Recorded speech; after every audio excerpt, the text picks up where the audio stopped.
they feel. Now you may feel like we're here to make you feel guilty, but the fact of the matter is, our intention is to prevent further and more extreme guilt. I have committed sins in my life that if there had been somebody to make me feel guilty at the time, they might have prevented a lot of guilt. I may not have liked it, but it would have been love. It would have been a good thing for somebody to try to talk to me, to try to talk me out of what I was hardening my heart to do. And so folks, we're here this morning because we do love you. We want to express love to you in telling you the truth to prevent guilt that comes from killing your child. All you women in there are mommies right now. And when you kill your baby, you're not going to be any less a mother. You're just going to be the mother of dead babies. And you're going to have to live with the reality that you killed your children. You're going to have to live with that for the rest of your life. I've heard stories of women who committed abortion 30 years ago and still feel guilty for it. That's a reality. And a lot of people tell us when we come here that we're making it harder for them and to leave them alone. But if you say that we're making it harder, there's an indication to me that it's already hard. But why is it hard? Folks, you all have healthy consciences if you already are having a hard time with this decision. It shouldn't be a hard decision to just have a tumor removed or a little blob of tissue. But I think you already know that what you're doing is wrong. But if you already know that what you're doing is wrong, you should not do it. It's like me telling a girlfriend, I'm going to cheat on you tonight, but I'm really sorry. No. I can't really be sorry for something I haven't done yet, but that I'm going to do. It doesn't work that way. If I'm really sorry, I don't do it. And folks, if you feel bad about what you're doing, don't do it.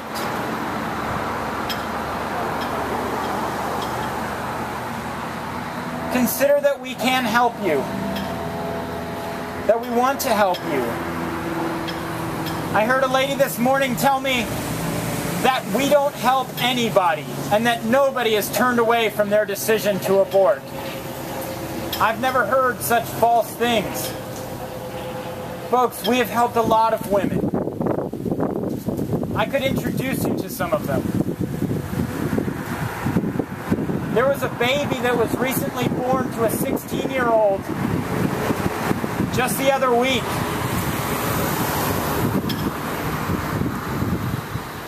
We helped her.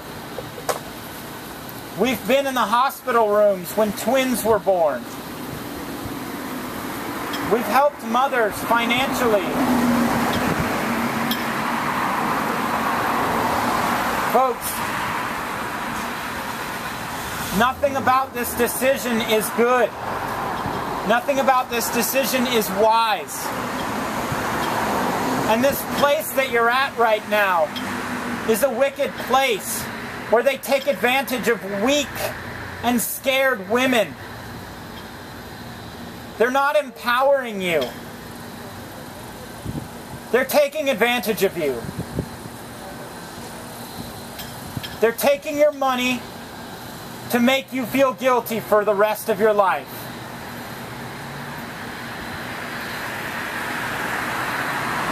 In addition to the fact that this place is owned by a man who was just recently sued for $36 million for botching an abortion.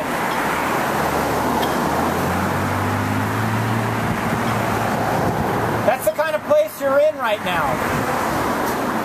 These people are not kind. There was a woman that came to this abortion clinic,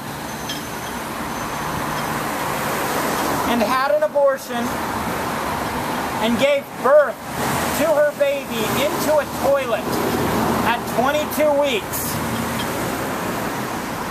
And she looked down into the toilet and saw her little baby breathing and cried out for help. And no one in the clinic would help her. No one would call the police. No one would help at all. She held her baby in the toilet for 11 minutes before he died. Folks, that could be you. You could be. What are you doing? You could be delivering your baby into a toilet today and watching him suffocate to death. Are you ready for that? Are you ready for that reality?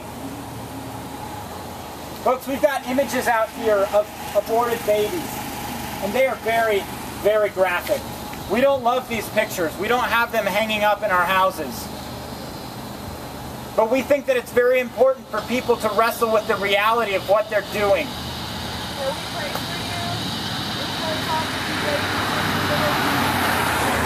Folks, if you look at these pictures, you will see that there is no way that a person can say that is not a human being.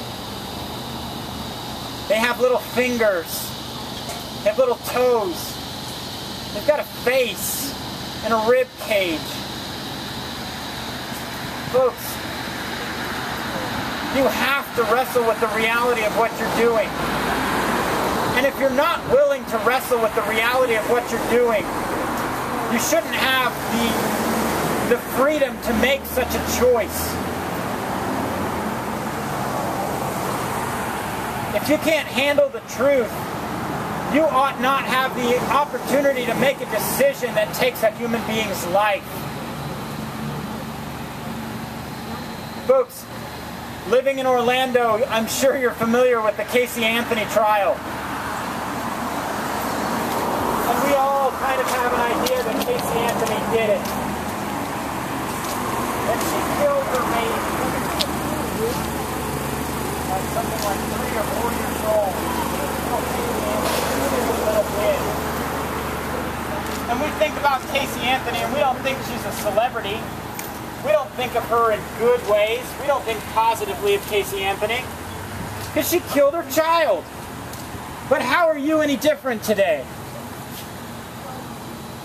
What makes you any different than Casey Anthony, other than the fact that your name and your face isn't going to be plastered all over the news? The reality is the same. You are going to take your child's life today.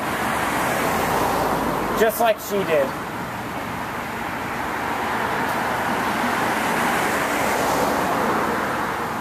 Folks, I don't come here to make myself feel better. I don't come here to try to make people feel bad. And so that this is the Epoch Clinic.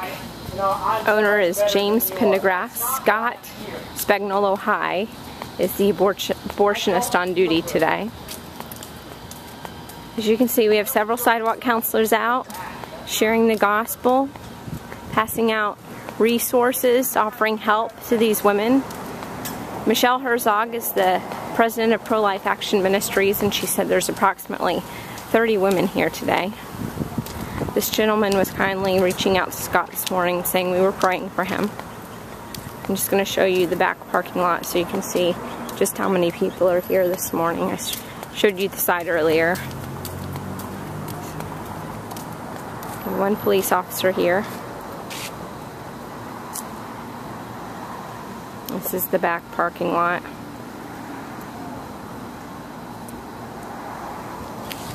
People often park down the sides of the street too. It's in a residential community. There's businesses on the corners. The center is located in Orlando, Florida, off of Virginia Drive. As you can see, people are going about their daily lives, ignoring the fact that many babies are being slaughtered in this clinic right now. right behind these walls.